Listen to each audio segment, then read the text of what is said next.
Test 2. You will hear a number of different recordings, and you will have to answer questions on what you hear. There will be time for you to read the instructions and questions, and you will have a chance to check your work. All the recordings will be played once only. The test is in 4 sections. At the end of the test, you will be given 10 minutes to transfer your answers to an answer sheet. Now turn to Section 1.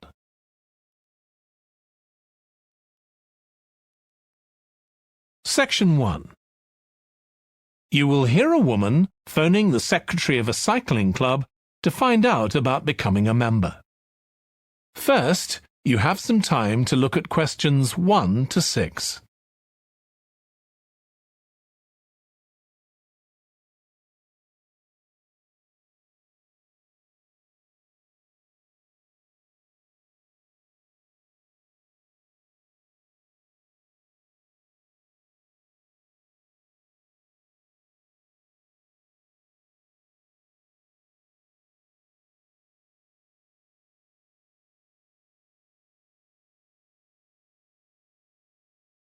You will see that there is an example that has been done for you.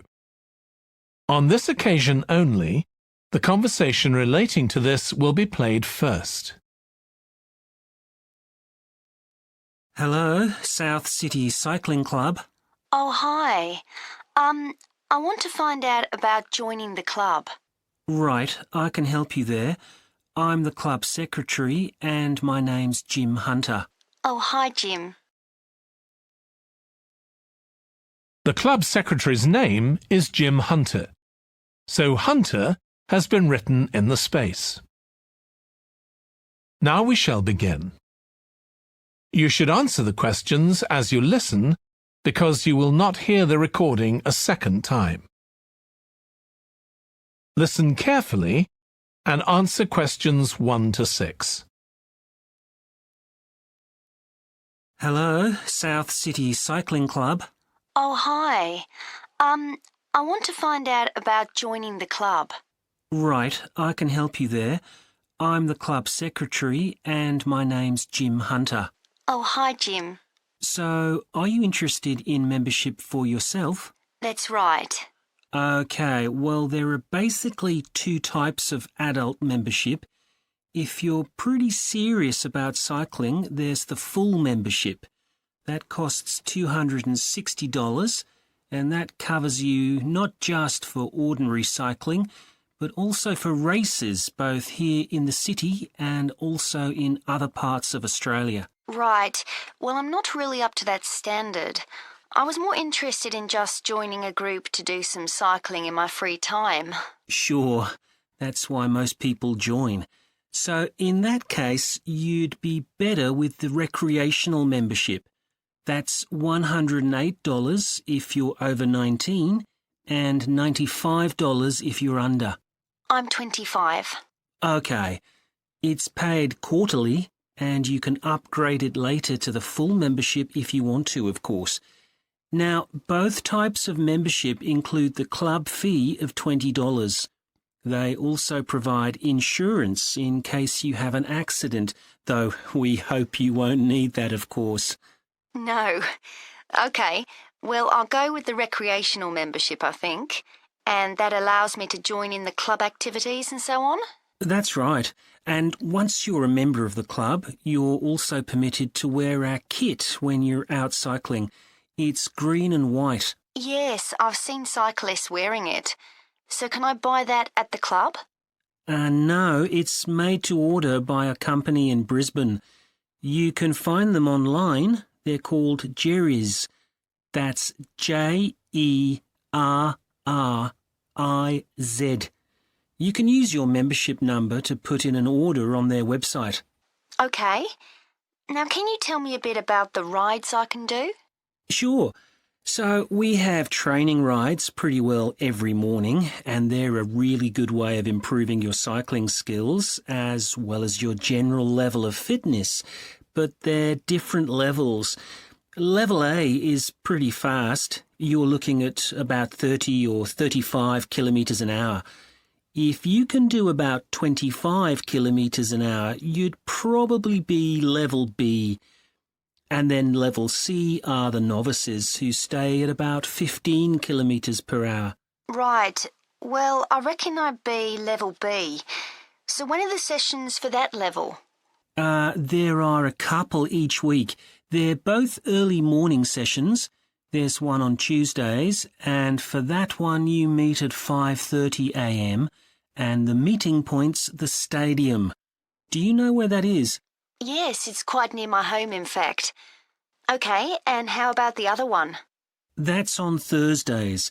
It starts at the same time, but they meet at the main gate to the park. Is that the one just past the shopping mall? That's it. Before you hear the rest of the conversation, you have some time to look at questions 7 to 10.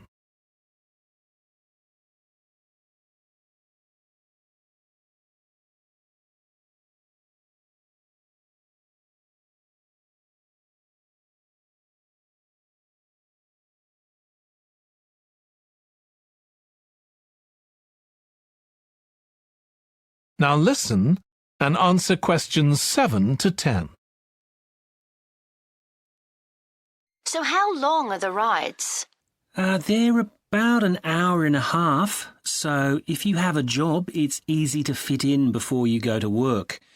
And the members often go somewhere for coffee afterwards, so it's quite a social event.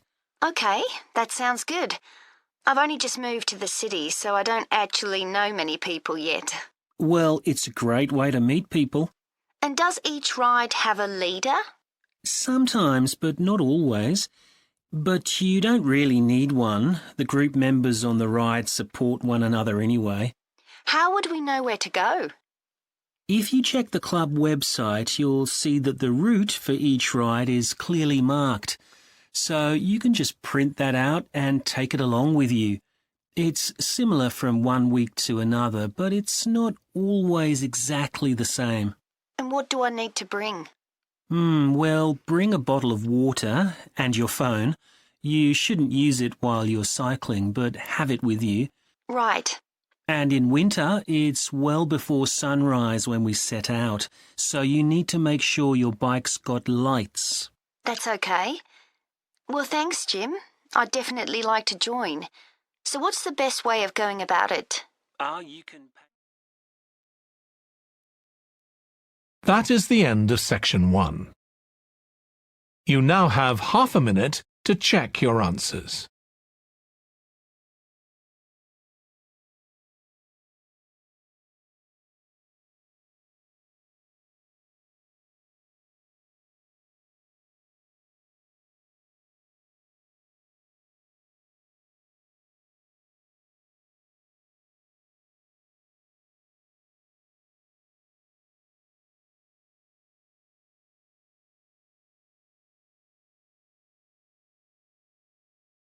Now turn to section 2. Section 2. You will hear a manager in a company talking to employees about volunteering for charity work. First, you have some time to look at questions 11 to 16.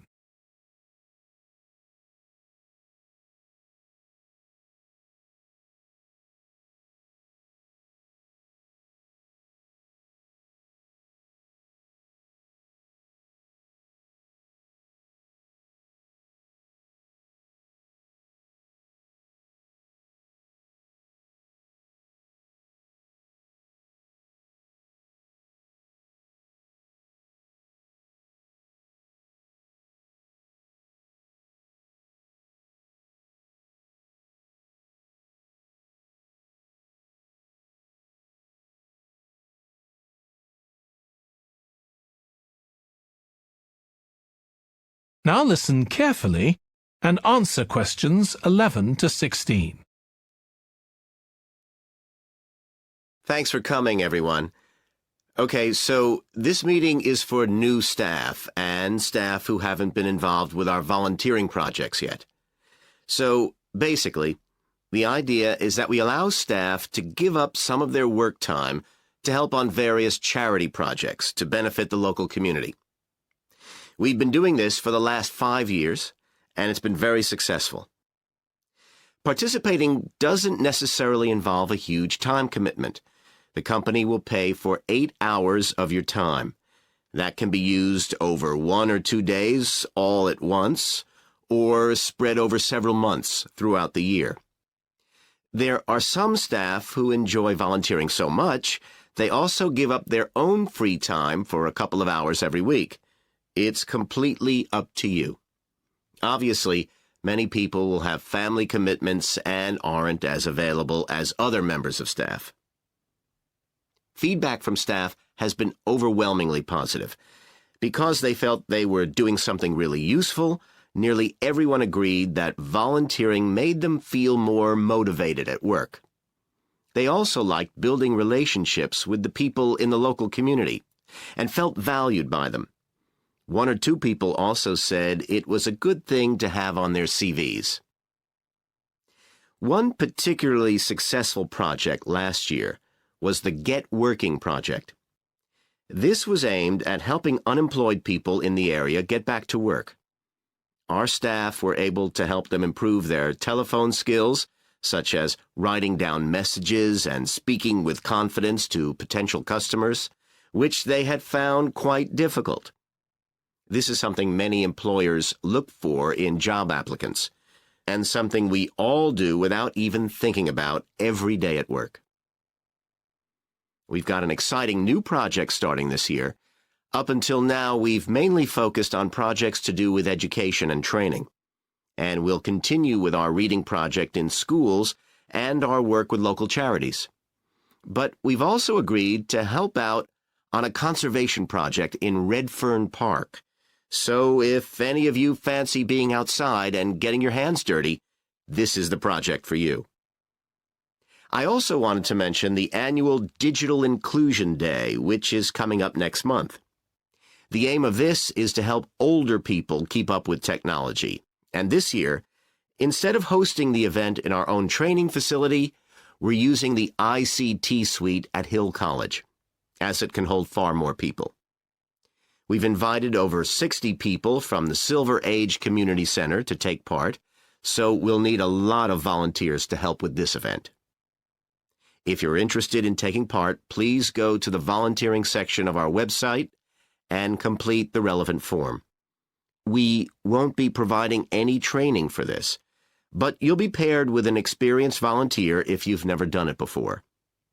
By the way, don't forget to tell your manager about any volunteering activities you decide to do.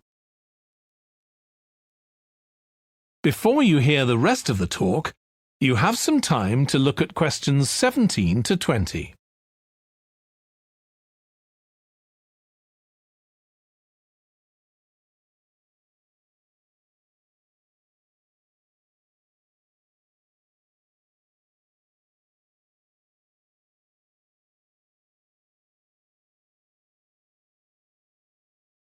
Now listen and answer questions 17 to 20. The participants on the Digital Inclusion Day really benefited. The majority were in their 70s, though some were younger, and a few were even in their 90s. Quite a few owned both a computer and a mobile phone, but these tended to be outdated models. They generally knew how to do simple things like send texts, but weren't aware of recent developments in mobile phone technology. A few were keen to learn, but most were quite dismissive at first. They couldn't see the point of updating their skills. But that soon changed. The feedback was very positive. The really encouraging thing was that participants all said they felt much more confident about using social media to keep in touch with their grandchildren, who prefer this form of communication to phoning or sending emails. A lot of them also said playing online games would help them make new friends and keep their brains active. They weren't that impressed with being able to order their groceries online, as they liked going out to the shops, but some said it would come in handy if they were ill or the weather was really bad. One thing they asked about was using tablets for things like reading newspapers. Some people had been given tablets as presents, but had never used them. So that's something we'll make sure we include this time. That is the end of section 2. You now have half a minute to check your answers.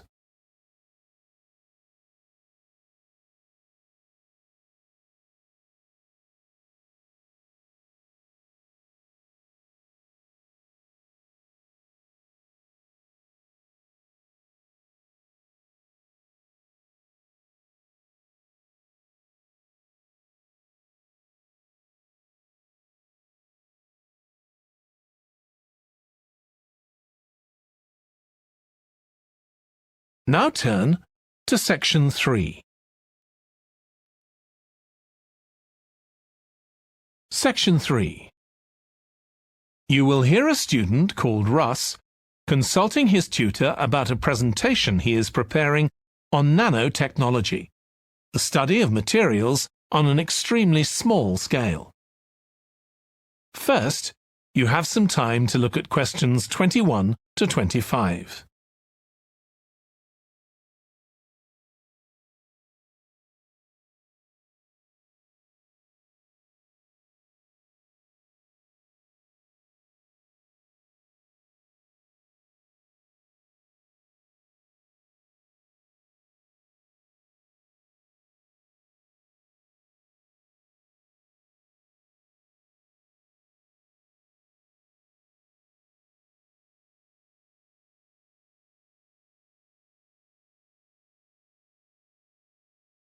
Now listen carefully and answer questions 21 to 25. Come in, Russ. Thank you. Now, you wanted to consult me about your class presentation on nanotechnology. You're due to give it next week, aren't you? That's right, and I'm really struggling. I chose the topic because I didn't know much about it and wanted to learn more, but now I've read so much about it, in a way there's too much to say. I could talk for much longer than the 20 minutes I've been allocated.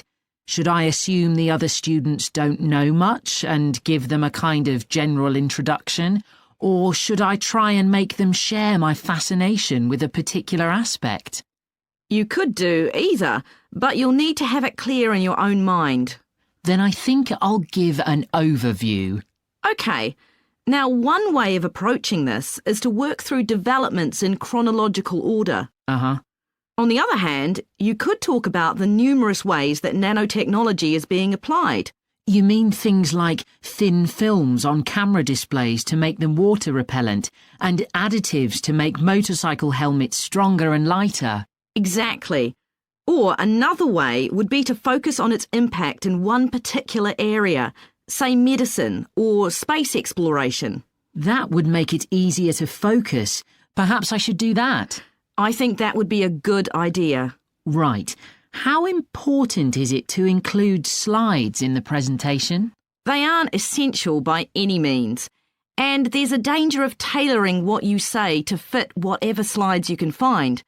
While it can be good to include slides, you could end up spending too long looking for suitable ones. You might find it better to leave them out. I see. Another thing I was wondering about was how to start. I know presentations often begin with, first I'm going to talk about this, and then I'll talk about that. But I thought about asking the audience what they know about nanotechnology. That would be fine if you had an hour or two for the presentation, but you might find that you can't do anything with the answers you get, and it simply eats into the short time that's available. So maybe I should mention a particular way that nanotechnology is used to focus people's attention. That sounds sensible. What do you think I should do next? I really have to plan the presentation today and tomorrow. Well, initially, I think you should ignore all the notes you've made, take a small piece of paper and write a single short sentence that ties together the whole presentation. It can be something as simple as, nanotechnology is already improving our lives. Then start planning the content around that. You can always modify that sentence later if you need to. OK. Before you hear the rest of the discussion, you have some time to look at questions 26 to 30.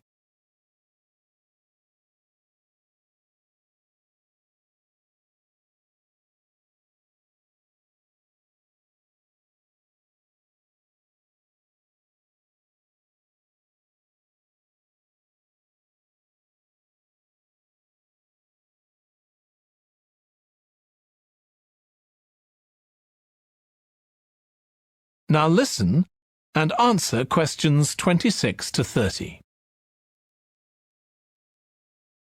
OK, now let's think about actually giving the presentation. You've only given one before, if I remember correctly, about an experiment you'd been involved in. That's right. It was pretty rubbish. Let's say it was better in some respects than in others. With regard to the structure, I felt that you ended rather abruptly, without rounding it off. Be careful not to do that in next week's presentation. OK. And you made very little eye contact with the audience because you were looking down at your notes most of the time. You need to be looking at the audience and only occasionally glancing at your notes. Your body language was a little odd. Every time you showed a slide, you turned your back on the audience so you could look at it. You should have been looking at your laptop.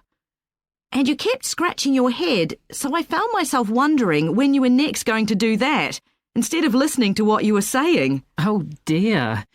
What did you think of the language? I knew that not everyone was familiar with the subject, so I tried to make it as simple as I could. Yes, that came across. You used a few words that are specific to the field, but you always explained what they meant, so the audience wouldn't have had any difficulty understanding. Uh-huh. I must say, the handouts you prepared were well thought out. They were a good summary of your presentation, which people would have been able to refer to later on. So well done on that. Thank you. Well, I hope that helps you with next week's presentation. Yes, it will. Thanks a lot. I'll look forward to seeing a big improvement then. That is the end of section 3. You now have half a minute to check your answers.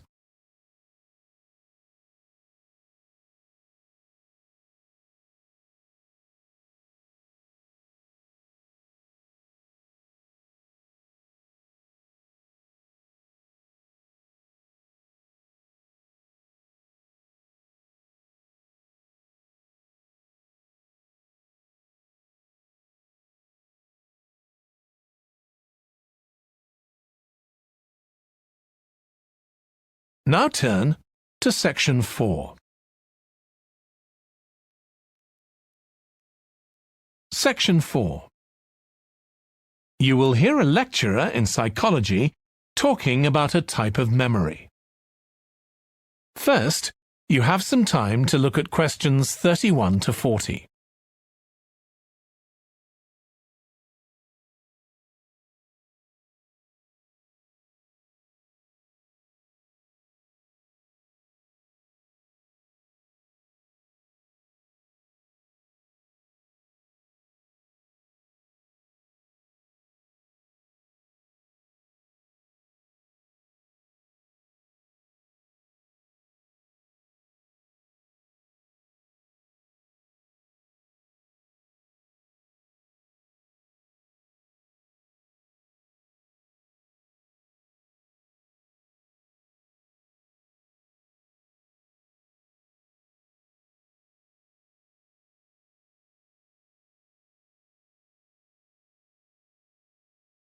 Now listen carefully and answer questions 31 to 40.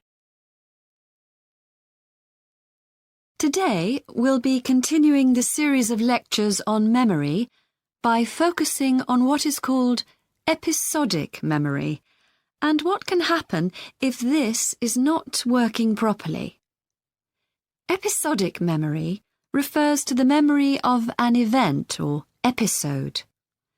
Episodic memories allow us to mentally travel back in time to an event from the past.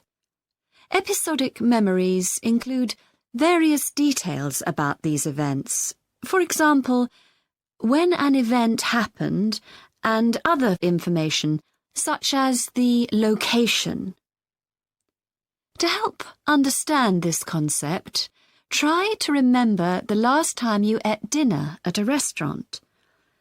The ability to remember where you ate, who you were with, and the items you ordered are all features of an episodic memory. Episodic memory is distinct from another type of memory called semantic memory.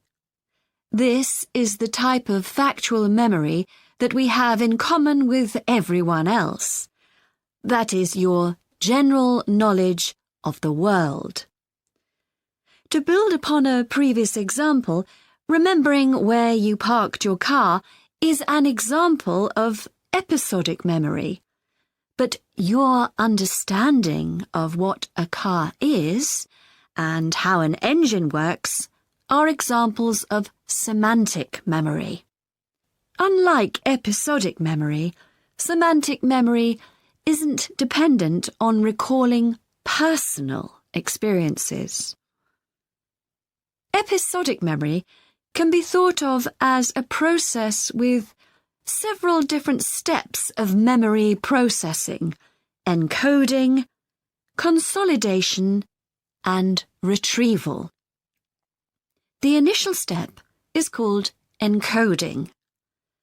This involves the process of receiving and registering information which is necessary for creating memories of information or events that you experience.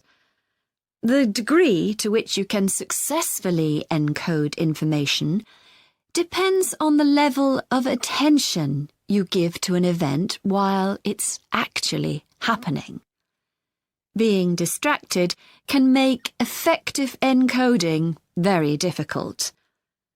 Encoding of episodic memories is also influenced by how you process the event.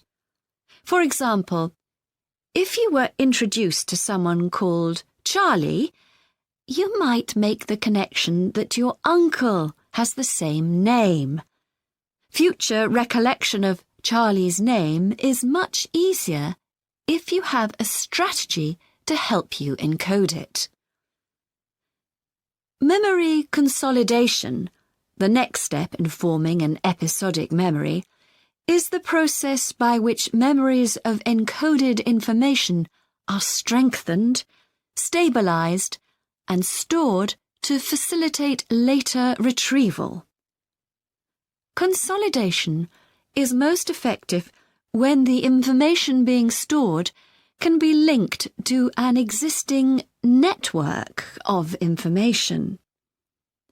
Consolidation makes it possible for you to store memories for later retrieval indefinitely.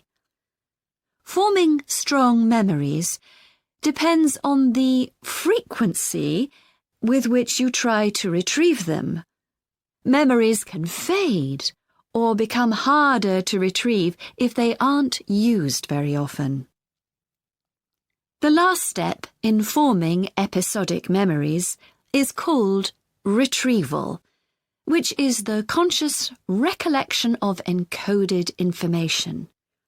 Retrieving information from episodic memory depends upon semantic, olfactory, auditory, and visual factors.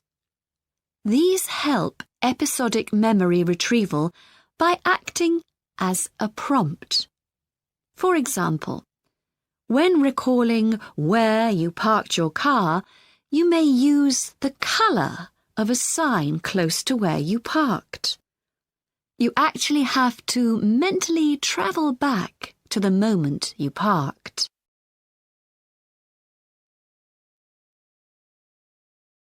There are a wide range of neurological diseases and conditions that can affect episodic memory. These range from Alzheimer's to schizophrenia to autism. An impairment of episodic memory can have a profound effect on individuals' lives. For example, the symptoms of schizophrenia can be reasonably well controlled by medication. However, patients' episodic memory may still be impaired, and so they are often unable to return to university or work. Recent studies have shown that computer-assisted games designed to keep the brain active can help improve their episodic memory. Episodic memories can help people connect with others, for instance by sharing intimate details about their past, something individuals with autism often have problems with. This may be caused by an absence of a sense of self. This is essential for the storage of episodic memory and has been found to be impaired in children with autism. Research has shown that treatments that improve memory may also have a positive impact on children's social development. One study looked at That is the end of section 4. You now have half a minute to check your answers.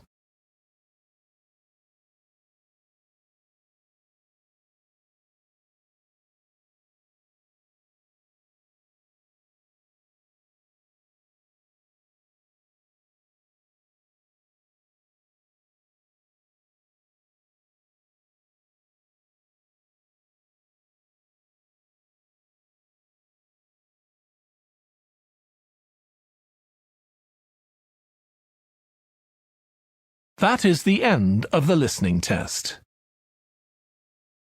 In the IELTS test, you would now have 10 minutes to transfer your answers to the answer sheet.